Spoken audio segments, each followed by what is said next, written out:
happen, prevention is your best defense. Joining us now to talk about the top 10 cancer prevention tips is oncologist Dr. Robert Miller. Welcome, Dr. Miller. Good to have you here. And yeah, you've got some items here, and you're going to illustrate really the best ways to prevent cancer. Right. I'd like to start out with the point: 1 million Americans will get cancer, and most of us think we're doomed. We assume it's in our genes, and we can't do anything to avoid it. This is annually 1 million people? 1 million people every year, and the percents are higher than you would think. More than 30% of women will get cancer, and more than 40% of men, not counting little skin cancers. Wow, that's kind of scary. Right. So most people say, well, it runs in my family, I guess I'll get cancer, there's nothing I can do, or they foolishly assume it does not run in their family, and I can avoid it. So my advice, and what we're trying to emphasize, is now they think 2/3 of cancers can be avoided by you changing your behavior or activity. Okay, so what do we do to avoid cancer, prevent it? All right, the first thing, the biggest villain here is tobacco and cigarettes. So we think 1/3 of all cancers are related to cigarettes, and about half the people who smoke will die because of something related to smoking. And secondhand smoke is for real. It's a real danger. Yeah, thousands of people die from secondhand, and the irony, the chemicals in secondhand smoke are worse than in the smoke we breathe in. Well, many years ago I was guilty and I got rid of them. Right. So I'm done with those. And there's good advice on how to prevent or how to stop smoking. Okay. So that's 1/3 of cancers. They believe almost another 1/3 of cancers are due to our diet, lack of exercise, or obesity. Okay. And obesity, they think, now counts for 15% of cancers. Okay. That surprises people. Yeah, how does obesity relate to cancer? It affects your hormones, so we knew it made more breast cancer and uterus cancer. But obesity causes inflammation in your body, and now also has been shown to cause colon, esophagus, and kidney cancer.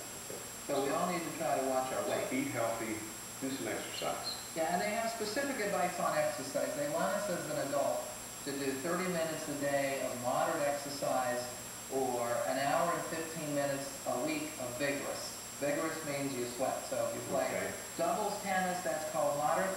If you play handball, that's vigorous. Okay. So we all need to figure, did I get my either 2.5 hours of moderate or 1 hour and 15 minutes of vigorous?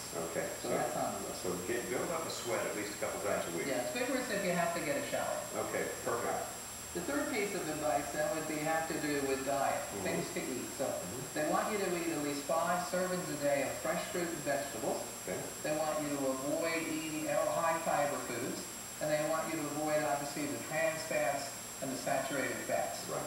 Okay. Now the trick is here, how to get your 5 servings a day in, and that can be a hurdle. So it sounds like a lot, but really, if you think about it and spread it out, it's not like, you know, and most of them are quite enjoyable, really, if you think about it. And our advice, if you do eat breakfast, try to have a high-fiber cereal and throw some fruit on your breakfast. There you've got 1 or 2.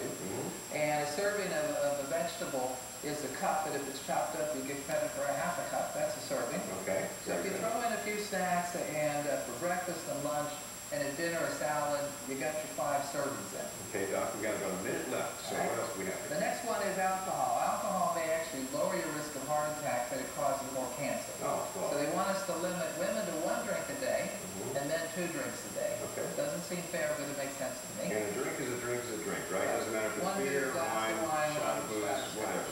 Okay. The final thing, 2 things, are environmental stuff. Avoid the sun and use sunscreen. If you live in Florida, worry about the sun. If you live in Colorado, worry about radon and some of these other environmental gases. Radon can cause lung cancer. Okay, all right. And then finally, STDs. Most people don't realize that, but cervix cancer is almost 100% caused by an STD, and now 35% of throat cancer is caused by STDs. So the advice we give everybody about avoiding that is good cancer advice now. Very good. Well, Dr. Miller, we certainly appreciate good advice. We all need to be thinking about this as our population grows older. This all becomes more and more important for everybody out there. Thank you very much for all of your good advice. It's good to have you here on Daytime.